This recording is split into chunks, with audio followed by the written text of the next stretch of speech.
we're live. Today I have the honor of interviewing Jamal Gasol, a prolific artist and businessman. He has over 17 projects available on digital streaming platforms. His pen game is amazing, and he just released a brand new project called Nightmare on Piff Street, available on all digital streaming platforms. We're going to bring him in, talk to him about his incredible career, what he's currently working on, all of his business ventures, and more. Let's bring him in. Yo. Peace. Yo, what's good? I'm good, my brother. Thank you so much. What's good with it, man? Appreciate you for having me. My man, I am honored to have you on the show. You're so prolific that in the time that you're doing this interview, you could have released a track. You know what I'm saying? So it truly is an honor. Hey, man, you never know what's to come. You never know what's to come. That's what it is. Yo, so just in time for Halloween, you released Nightmare on Piff Street. Talk to us about this new project that's on streaming everywhere. Yeah, man, Nightmare on Piff Street out now on all streaming platforms. My boy flew out of Australia, produced this tape, man. We put this together back in like April, May. I ain't gonna lie, I did this in the crib. Like I did this in my in-house studio. Yeah. So I just sent in the files. I ain't want no features on it. I just wanted to black out on the joint, man. So we had that in the tuck. I wanted to keep it Australian, man. I had a Squad Dead Face for the cover art. You know what I mean? As you can tell, you had a lot of fun with it because the idea I wanted to do was the scene with the needles.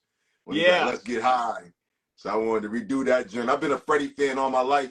So, you know what I mean? I had a lot of fun with this project. Even like all the little skits, the little movie scenes, I picked all of those. You know what I'm saying? Yeah. So, yeah, and then there's two versions on the project, right? There's the one that's got like the DJ in it, and then there's the one without the DJ in it. That was cool.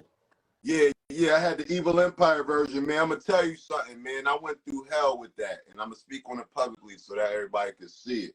I went through hell with that because Evil Empire is vintage, you know what I'm saying? So I had a issue with them on Twitter a while ago because I thought it was a fake page.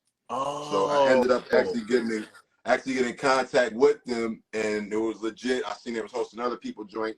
So I had them host this tape, and then when I went on Instagram, they tried to say that they didn't host the project. Oh. But Twitter tells me that the Instagram is hacked. And you look at the Instagram, it's like way less followers, nobody famous. Like French Montana follows the Twitter. Right. So I know it's legit. You know what I mean? This is really his page. So that worked out in my favor. But I always was a fan of Evil Empire mixtapes growing up. So I just wanted to like play around with that, man. So it sounds really, really dope. And that's the politics of when you could sit at home and not do anything with life and nothing's going to ever happen. Whenever you go out there and create, like moments like you create, every now and then you're gonna hit politics. Right, absolutely. Absolutely. It's a part of the game at this point to me. I'm used to it. Yeah. This year you've released 3 projects so far, right? You had the joint with Vic Spencer, you had the other one, Tales from the Trenches. Incredible work that you've been doing. Talk to us about your creative process. How do you stay so active, so prolific? Is it the Piff? What is it? It was definitely the Piff, man. Shout out to the Piff itself, man. The Piff is very motivating. You know what I mean? This year I've been more mindful of what I smoke too, though. Like, I smoke a lot of sativa when I really want to get into it. And when I'm listening to beats, though, I just smoke indicas. I smoke indicas while I vibe out and get a feel off it. You know what I mean? Because I get tired. And sometimes my music has been coming into my dreams lately, man. I've been like visualizing some things where it's been able to come to the light, man. I could write about that and, try to bring stuff to fruition through my dreams. But I feel like the Piff for sure plays a part in that, man. But yeah, my creative process isn't really too hard, man. I just like to stay active, man. I don't like to be stagnant. You know what I mean? I like to keep something in motion. Like shout out my boy Vic. We did The Right Way for Dummies. That project was done like 2021. Yeah. I remember I drove to Chicago maybe like 4 times to do that project, and then back and forth doing the video. So that project been in the tuck, you know what I'm saying? Wow. So, but I gained from him to keep projects in the tuck because he's dropping projects right now. I heard back in 2021. Wow. You know what I'm saying? So I just took heed of that. So I got like 4 tapes in the cut right now, 5 tapes in the cut. Yeah, Shout out my was in the that's comments. real interesting game that you're sharing with with people out there who are also creative. So it's basically like work on things, have it, but make sure the timing's right for the release. Yeah, you want to build inventory. Like my motto is just the same process, different product, man. If you know, you know. Once you translate over to to a different lane, it's still supply and demand. You want to you want to create a demand from the supply. If they don't want the supply, then nobody's going to demand for it. You know what I'm saying? Yeah. Yeah, because see, one of the things about you as a there's Jamal Gasol and then there's Jamal Gasol LLC, right? So it's like, you know what I'm saying? And you got that game on right because you'll roll out a release, but the merch is right. But not only is there merch, because like a lot of people do tapes and vinyl, and that's impressive and it's super dope. But you've got like an entire clothing line. You've got Piff Store, right? And we're gonna get into the Piff Butter, right? But like you've got an entire empire that you're building that it all builds on itself. Every music video, oh, I want to cop that shirt he's got in the music video. Oh, everything kind of feeds itself. Can you talk to us about your business mind, maybe where you've gotten some of the knowledge? You were just dropping some gems on what you picked up from Vic, like where you've learned things, all of that. Well, I would say as far as with the business mind, man, I just I remember when I caught my case. I was working on It's a Dirty Game, and in the midst of that, I wanted to transition. I was trying to figure out how to really like get out of the streets, like not depend on the streets anymore, to like really apply my time in the music. So I had got a job. I was working at Denny's. I hated it. Yeah. And I just like I knew in my head like, yo, this ain't gonna be it. I'm not gonna be it, right? Yeah.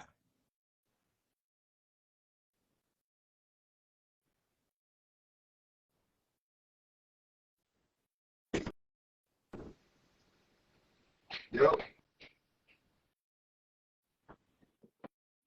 You can hear me? Yeah, I can hear you. Okay, yeah, somebody had called me. Yeah, no problem. I just like I said, I just wanted to transition as far as like I know this ain't gonna be forever, man. So I just took a chance, man. I always had the logo. I had this logo since like 2010. So I finally put it on shirts, and people was like, yo, you should put that out there. Let me buy one. I'll pay for that. And I just wanted to try that. And I think I sold a shirt to somebody in North Carolina. Yeah. Somebody ordered a shirt from North Carolina, my first sale. And that sale pushed me to be like, man, I could do this. Okay, I could do it. It gave me that confidence to like start making items. It was like I was doing limited runs. Like I might do like 10 shirts, or certain shirt spots was doing like you get 20 shirts pressed for this. So I would get only that because it's part of the deal. And then I would get like limited sizes.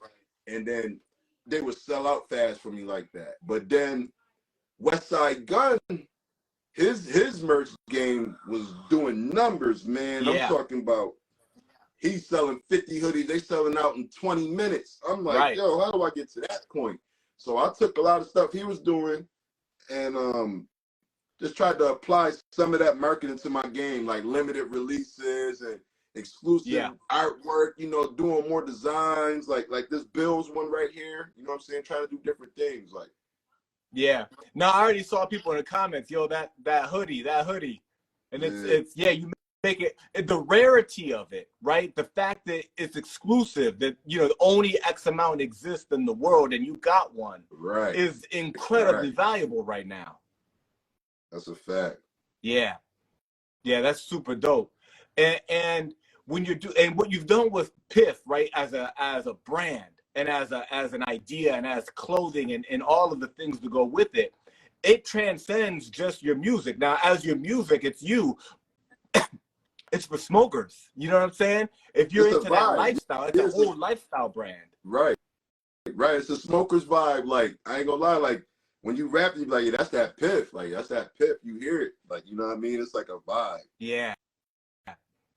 In regards to that, you were dropping some game on us about when you write, you use the sativas, and that gets your creativity going. But when you listen to beats, it's the indicas. Can you talk to us about, some of the different types of cannabis and how you gain that knowledge over time. Because when I was young, I remember, you know what I'm saying, it'd be like whatever people had, it'd be some swag. There was no knowledge, but now there's much more knowledge, right? And there's all way these more different knowledge than strains. back in the Everything's day. changed. See, I'm gonna tell you what it is, man. See, back in the day, right? See, like everybody wanted sour diesel. Sour diesel was that main strain, that big strain. If you think about the effects from sour diesel, it made you hungry, it gave you anxiety, and it gave you energy. People would smoke that and want to do something. And then you would have like dro, where you would smoke that and you just want to chill, you mellow out, you get sleepy, you take a nap, you know what I mean? That's your indica. So for me, I work at a smoke shop right now. My boy got a smoke shop, so I'll be working up there and shit. And people come into the store and be like, what's the sativa? You got any sativas or indicas? So once I listen to once I start taking in heed, like, okay, what does this weed do? What does this weed do? I always knew what it did for me. I just didn't know exactly the classifier between the two. Like, okay, that's an indica that did that. Yeah. So now that I'm into that, when I smoke sativas, I write because I see the pressure and the anxiety that it does for me, because we are our own critic. So I know how to use the marijuana to my advantage, where I know what it's going to do to me, what it's going to push me. Opposed to like me smoking some gas, I'm gonna smoke that when I'm in a good state of mind, or I'm celebrating, or I'm just vibing out. You know what I'm saying? But when I want to get to it, I feel like this is good for me, because with anxiety keeps you moving. Nobody wants to be stagnant, and that's just me. Yeah. I think that's common. Whenever there's anxiety, you got to, you know what I'm saying? If you don't get moving, it's gonna build up. Right. You're just gonna be sitting there, and it's just gonna be sitting there wasting your mind time, start going. Yeah. Yep. No, that's really good, man. Especially for other creatives out there. Piff butter. I'm curious about all of it. You know what I'm saying? We're talking about sativa and indica. Does that translate to the butter too? Like, when you get THC in that form, is it also sativa or indica, or does it change? I'm just not knowledgeable about that. What is the piff butter effects like? No, you know what? The butter was actually an indica. The weed that was grown was an indica plant. So it had the effects of indica, where it puts you to sleep. It definitely does its job, man. That piff butter is sold out at this moment, but it depends on what strain you melt into. Like if it's a sativa, it's gonna be like an upper. Like you eat that at the party, everybody gonna be dancing. You eat the last piff butter, everybody gonna be in there chilling, ready to go home. You eat too much of that, you're gonna go to sleep. Yeah, like, everybody gonna be sleeping on the couch. Right, yeah, you're gonna be out. Yeah. I caught a couple episodes of In the Kitchen with Jamal Gasol. Yeah. Who Shout out my man? girl You could Bree, cook. man, my homegirl Bree. She be working the camera and shit. That's dope. That's really dope. Are we gonna see more of those? Is this gonna be a thing now where you just keep it going as you get new recipes to cook with the butter? Yeah, I'm gonna keep it going. I don't have no set schedule for it. I just want to do that, like just freelance. Like I might just pop up with another one. Yeah. Are you into cooking? I mean, is that something that like you like enjoy cooking? But I like to cook, but I'm not like I gotta cook kind of person. I just gotta be in the mood. You know what I'm saying? Yeah. I just gotta be in the mood to cook. Yeah. The whole, cooking with cannabis in different ways is real interesting. I think he stopped. I don't know why, probably, some reason. But Cameron had like a restaurant where he was cooking, and he had like a whole restaurant where he was cooking with cannabis about a year or two ago. And something happened where he had to stop, you know what I'm saying? But I've seen things like this starting to pop up. Have you been cooking with cannabis a lot? Have you been in the space of like edibles? Have you made your own? Is it expanding, or is it just you got the butter and you're learning how to do stuff? Well, with the edibles, I always was into like the gummies and stuff like that. Like I just know the effects of edibles, so it's like I just don't eat too many. Like I'm real mindful with that. Yeah, them joints that creep up on you, have you just thinking too much about life. Those is different. So with the edibles though, my one of my friends was making chicken wing dip, and that's when I learned that it wasn't just brownies out here. Because the only edible that I was aware of was brownies. So I'm thinking people was crumbling the weed up, mixing it up, and putting it in the batter, all that. Then I learned it's actually an oil that you melt it down to, which creates the butter. And like I got a cousin that makes crab seafood boils, and he does them infused. And that's when I start getting more into it. Like, yo, if I get my people to make some butter, let's go into business. And my homegirl knows how to make the weed in the butter. So the one I seen making the chicken wing dip and all that. So that's when I wanted to try it. And I had we had grown maybe 2 pounds at my grandma's house. My grandma let my uncle plant weeds in the backyard. It was crazy. Never seen this before. So, you know, I melted that weed down. It was maybe like 3 pounds. I melted that all in the jars. I had my people melt it all in the butter. That's so dope, man. That's a, you know, that's one of those markets, especially you as a businessman, they can just expand, right? Like, I mean, that they could be selling that all over the world, right? Eventually, it can grow to such a level. You work in a shop, so you know what I'm saying, that like this can actually go nationwide, it can go global. There's no limit to it, really. It's really, really dope.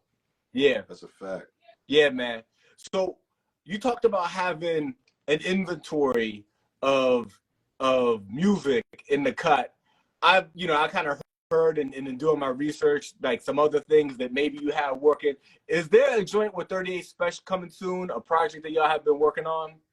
Yeah. I got a tape coming with 38 Spesh. I've been talking about it for a minute just to keep the buzz up there, you know what I mean, in the midst of dropping everything else. But yeah, me and Spesh got a tape coming, man, real soon, man. Shout out to 38. Yeah, shout out to 38 Spesh. That's dope. I think people are really excited to hear that. The work you've done with him in the past is super dope. You know what I'm saying? So that's really, really dope. We're in the fourth quarter, right? You've got 3 projects out. You've had a tremendous 2023. Are you going to do another release in 2023? Or are we looking at 2024 for the next, you know, Jamal Gasol release? You know, I'm still up for grabs, man. I don't want to spill the beans on that because it's still up for grabs. I got more music coming.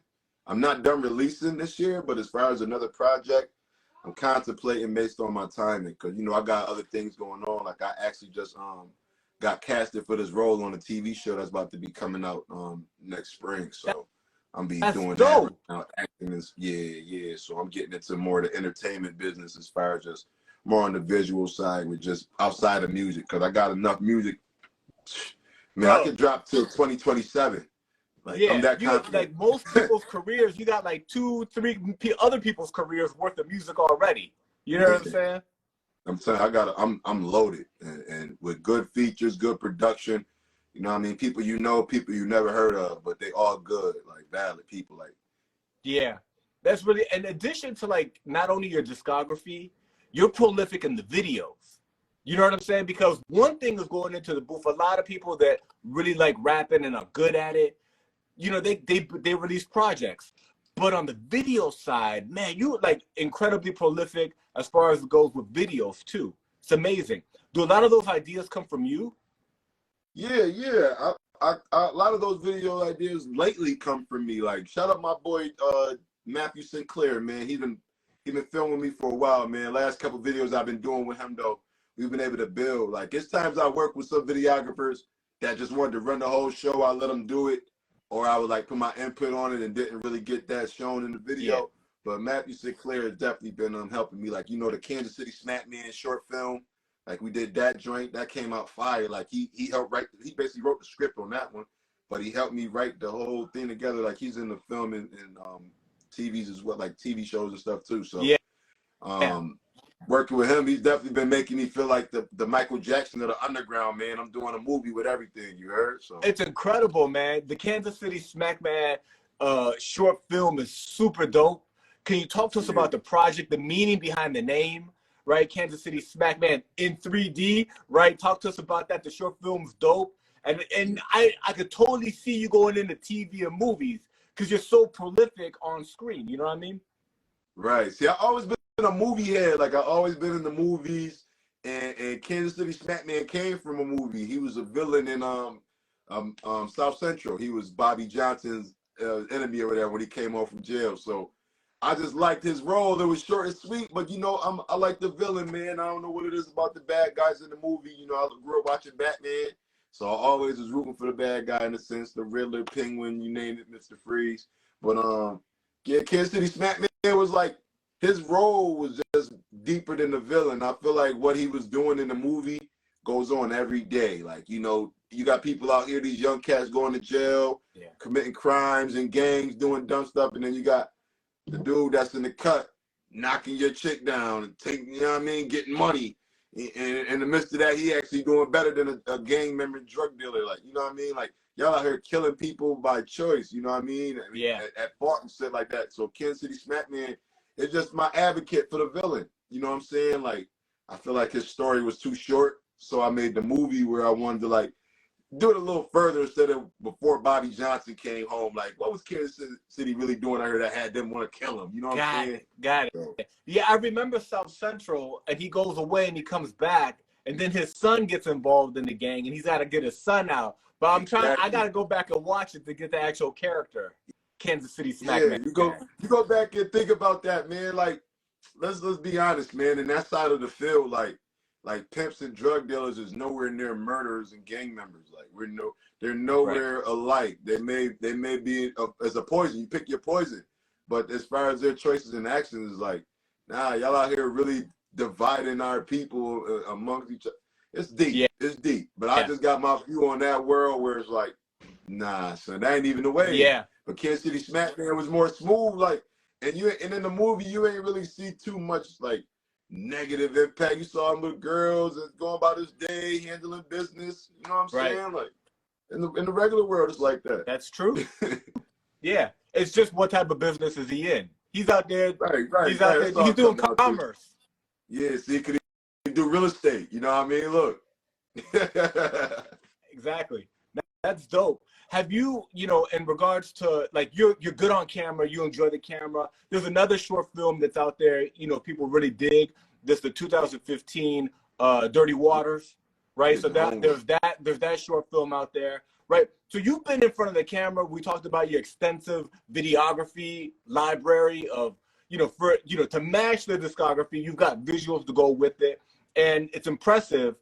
Have you thought about, do you write? Is there any screenplays? Do you have ideas for things that are like, I want to do this also? Or is it more on the acting side? Listen, you know what? It's funny you bring up Dirty Waters. I actually had deleted that whole project. I don't even know if I could find them songs, but I actually made that short film based on like a true story. Like that whole movie was real shit going on at a time in my life. Yeah. And how everything played out. Like, I really met Shotgun Suge. Like, shout out to Shotgun Suge and shit. We worked on the video, did the project, and then, things happened after that.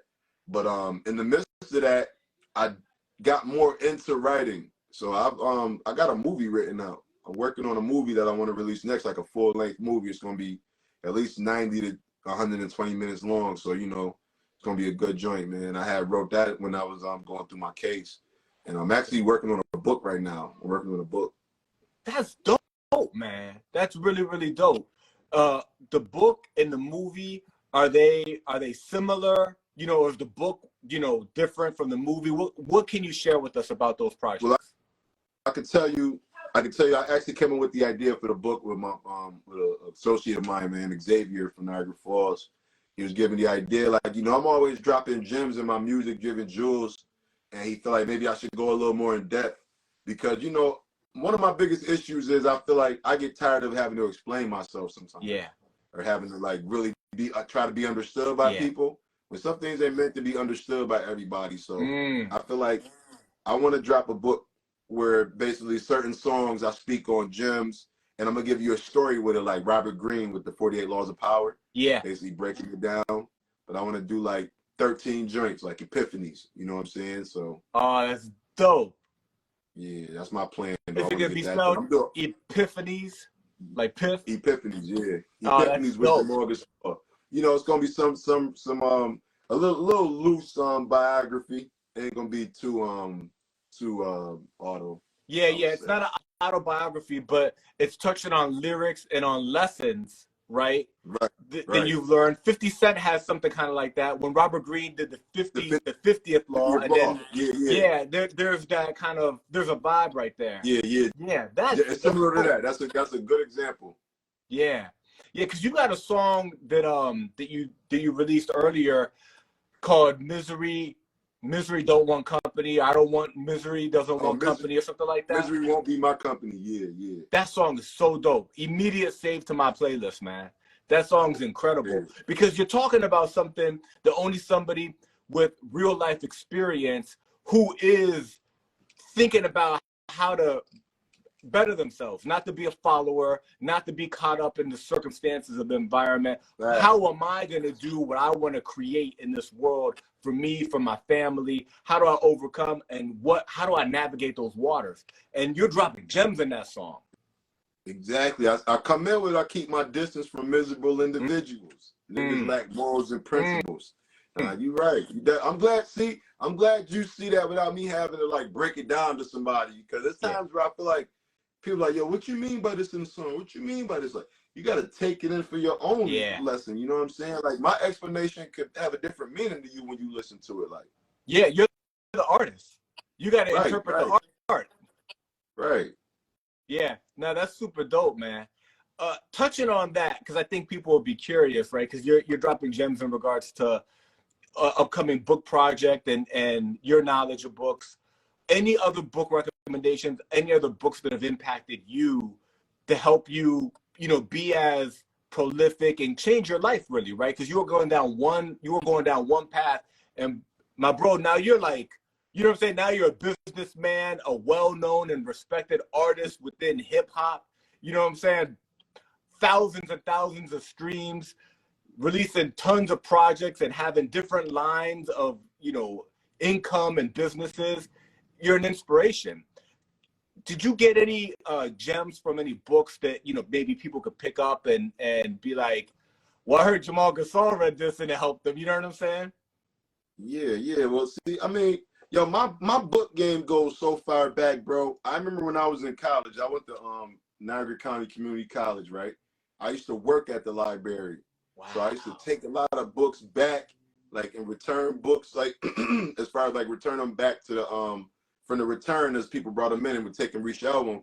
Yeah, and, a page. A lot of certain covers and stuff like always caught my attention, like the Monster Cody Scott book. I remember reading that, and I'm just like, dang, that day he's really like that. And then I want to say another book I had read was Tears of a Tiger. It was about this young boy that had went through an accident or something like that, and his friend died. He ended up committing suicide. Wow. And yeah, it was deep. So, I felt like books was just as good as like music, you know what I mean? And movies, it pulls you in. But a book I'm reading right now, I'm on the last chapter.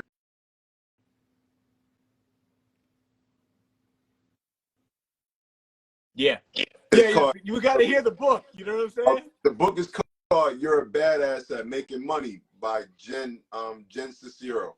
Okay. You're a Badass at Making Money. It's a financial decision book, man. Another great book I read was Rich Dad Poor Dad by Robert Kiyosaki. That book changed my life. Yeah. That's one of the books I read in 2020 during the pandemic that changed my life.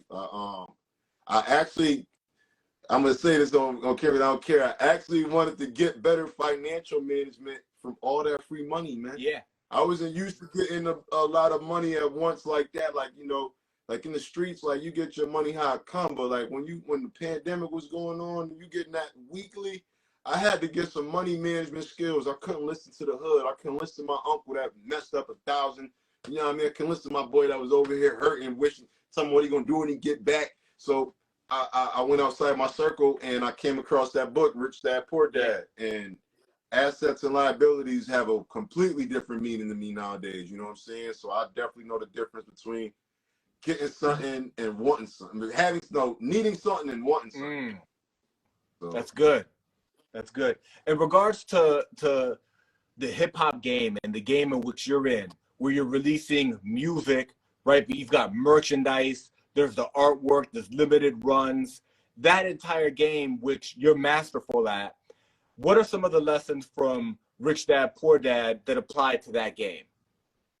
I feel like as far as like not putting all your eggs in one basket, because there was times where I didn't know what to do, and I was just putting money in, and not really knowing how to recoup it. So I say don't put your eggs all in one basket, because sometimes we'll devote our time into something so purely where it takes away from other things that could help you towards this. So when I was taking all this money, putting it here, this money's not being replaced. I have to make sure this money is being recouped so this can continue, because if I keep taking from the well, I'm gonna be dry. So, you know, I had a few trial and errors with that. I used to make my own shirts. I used to have a heat press, pressing my own Mr. 31 shirts. You know what I mean? Messed up a couple shirts. Some orders got lost where I had to wait for a refund, and you know, people was waiting on orders. It took me longer. Yeah. And then just as far as like from that book, it showed me just basically to calculate my funds, man. You know, keep a track of what you spending. Sometimes people don't pay attention to what they spending and what they doing. Like I remember one time I had a homie that had me write down for 30 days everything I spent money on. And I think about that. I did that for 2 months. It changed everything. Yeah, it changed everything. Like, man, I waste a lot of money on certain things. So like reading that book was some just assurance of like, yeah, my boy was right. Like it reminded me of like the financial intelligence I was trying to gain. So, and I feel like a lot of people don't have that in urban neighborhoods, man. Financial literacy is like, man, a dying breed. Yeah. Yeah. That's dope, man. You dropping gems. That's really good. You mentioned that you were cast for a show coming up, that you're gonna be spending some time doing that. Is there anything you can share about the show that you're gonna be that you're gonna be featured in? I can't share too much on it, man, but I'm gonna be on Amazon Prime, man. Hopefully we make it on Tubi too, man. So, you know, this is just the first of many though. I'm telling people you're gonna see me a lot more. You're gonna see me on show, on Star soon. One of these days. That's dope, man. That's dope. And then you're telling us, you know, that you're also a movie head, right? And you know, the new album, right, Nightmare on Piff Street, is based on a famous franchise, but then there's also Kansas City Smack Band, and we'll talk about that, the short films, right? Any movie gems, movies that like your favorite movie, or movies out there that you recommend for folks to know that you can put them on? I'm going to just say all my albums, right? I'm going to tell you all my albums because they all consist of my favorite movies. Like we can go back to Jimmy Jump's Revenge. King of New York was a classic. I love Frank White. I love Jimmy Jump's character. That was Wesley Snipes' first movie as well. A lot of people don't know that. I didn't that was a know that. Movie. Yeah, that was Wesley Snipes' first movie. Wow. So, you know, King of New York was a classic. I used to hear Biggie always talk about Frank White. I didn't know who he was until later. So yeah, you had to go back and watch the movie. Yeah, so Jimmy Jump, you know, that's King of New York. New Jersey Drive, that was my cover for No Joy Without Pain. You know, I had them boys sitting on the bench out front. No Joy Without Pain. New Jersey Drive was a classic.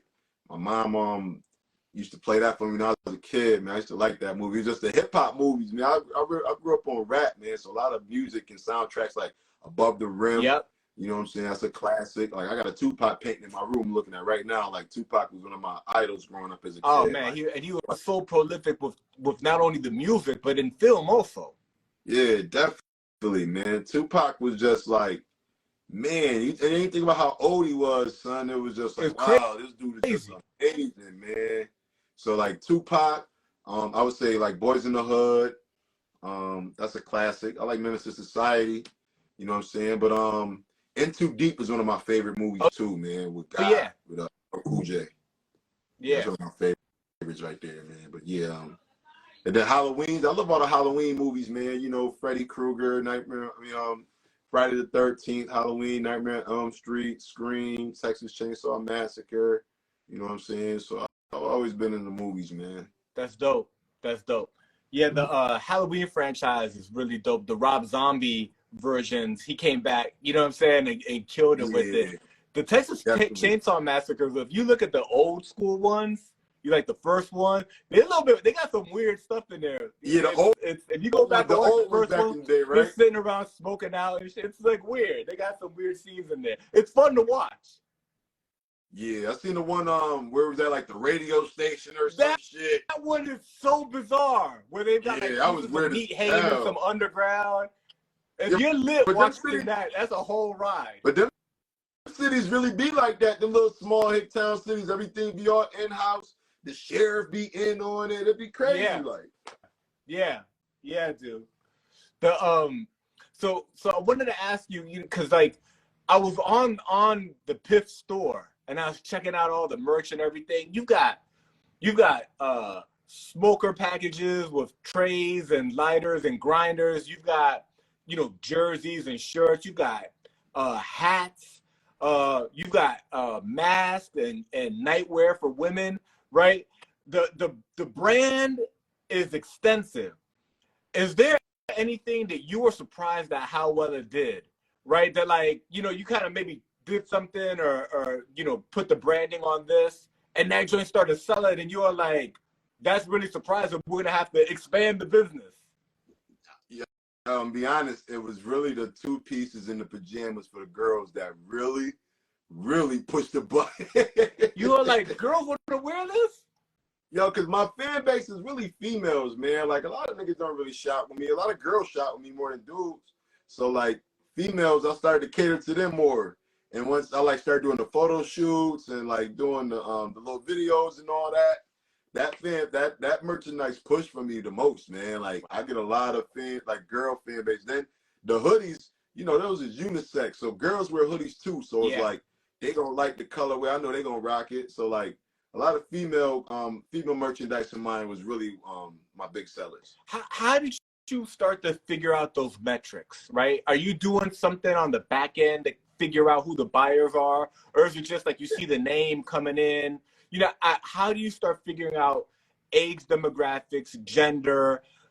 Where are things selling and who's buying it, right? As an independent entrepreneur, how are you running those metrics on the back end to be like, now we're going to do some limited run, this color and that color, because the data shows that this is what's moving?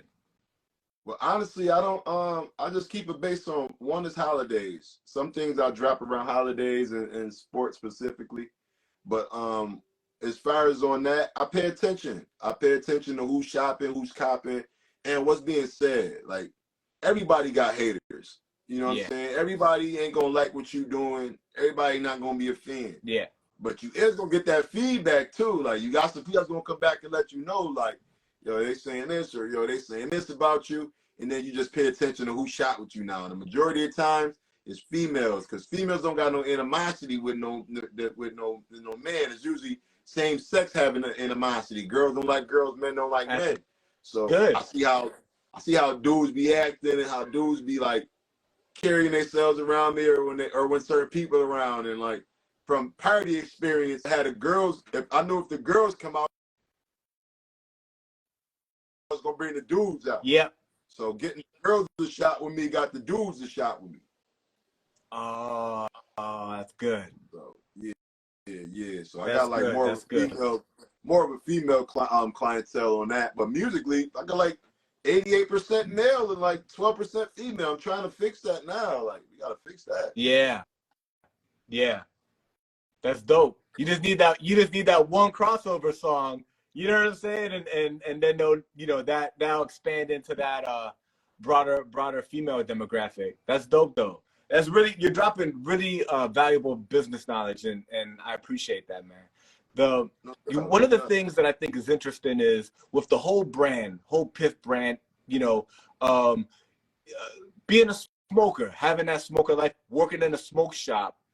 Have you thought about a Piff brand sativa, indica, pre-roll, something that, have you thought about going into that type of business? I do want to get into it, but I've done like deals with other people. Like, I had a strand Piff Passion number 31 with this dudes out of the Detroit, man. Canna Boys. Actually, they was out of Baltimore. I'm sorry, the Canna Boys. But they had Piff Passion number 31. And I think that strain sold out. They were selling out here on the res, so that's all gone. But I would like to do something else, man. I'm actually trying to get something together for my next merch release. I got some new hoodies coming, and I want to get some bags made for it, some 31 pack. Cause I got some gas. I just want to be able to sell with the hoodie. I don't even want to name it. I mean, rename the weed. I just want to have the packaging. You know what I'm saying? So. Yeah. Yeah, that seems like an incredible market for you because you're really living that life. You know what I'm saying? That's who you are. That's what your brand is. That's what your record label is. Right. It's Piff. You know what I mean? So it's like investments. Yeah. Yeah, that's really dope. Is the billboard still up that says "Welcome to Cataract City"? Nah, that one gone. That one gone, man. I just was looking at my Billboard catalog, man. Shout out my boy Cuddy in the comments. I just was looking at my Billboard catalog, man. That joint gone, but I got the Nightmare on Piff Street one still up right now on Pine. That one was on Niagara Falls Boulevard, right by the airport. So whenever people came in from Niagara Falls, like in the airport, I know they seen that one. That was right outside the post office too, like. That's so dope. Have you ever done a billboard anywhere outside of Niagara Falls? No, but my next one will be. My next I think one that definitely. even with artists, that release music and music videos and release albums, it's kind of uncommon for them to actually put up a whole billboard, right? What inspired you to do that? What was that experience like to see a billboard with you on it for the first time? Some people probably won't admit this, but for me it was Big Meech. Yeah. It was Big Meech. I used to go to Atlanta back in the day too, so I seen the BMF billboard and the So Def billboard, and I always wanted to do that. I wanted to get a billboard with me on it. Yeah. And you know what I'm saying? I knew I had to do it. I couldn't wait on somebody else to do it for me. I'm just putting my belt on. Yeah. I couldn't wait on somebody else to do it for me. So I looked into a billboard, how much they cost, and I just paid it off. They helped me out easy. They made the billboard for me. I just told them what I wanted. You know what I mean? You pay a little graphic fee. Shout out my boy Eastside G. Yeah. You pay a little graphic design fee and all that, and then it's up there. Got to be approved though. Like, I don't know if you've seen yet, but my logo hasn't been on a billboard itself. It's just my website. So that's more professional. Yeah. You know what I'm saying? My logo is not appropriate. I had an issue as far as like advertising because of my logo with Instagram and stuff like that. Like my ads and all that. You know how people be having ads on Instagram and Facebook. Mine was blocked because of my logo. They were saying I was advertising drugs and shit like that. So that had messed me up with that. Wow. That's dope, man. Incredible accomplishment. Investing in yourself is awesome, and having a billboard pushing the new album is super dope. You've had the blessing of working with some of the biggest names in hip hop. Benny the Butcher, 38 Spesh. You dropped an album with Vic Spencer this year. Este Nack, Rome Streetz, and it could go on and on and on. Who that you have not had a chance to work with yet that you'd like to work with? I always say this name, man, just because I'm speaking it into existence, man. I want to work with Styles P, man. Me and SP the Ghost. We got to get something in, man. So that's what somebody I definitely want to work with. But just a couple cats in the game. I don't know. I want to work with Kanye. I like to work with Kanye. Shit. But a lot of cats, man, I feel like we all cool. I'm not really like, I gotta work with him. I want to work with him. It's a couple cats I'm feeling their music and stuff like that. But just Styles P, man. I feel like Styles P is somebody I really would like to get us joined in with. Yeah. No, that's really good, my man. Hey, as we start to wrap, talk to me about Piff Music Empire, your artist, where that's going, what's coming up with that. It will. Hold on real quick.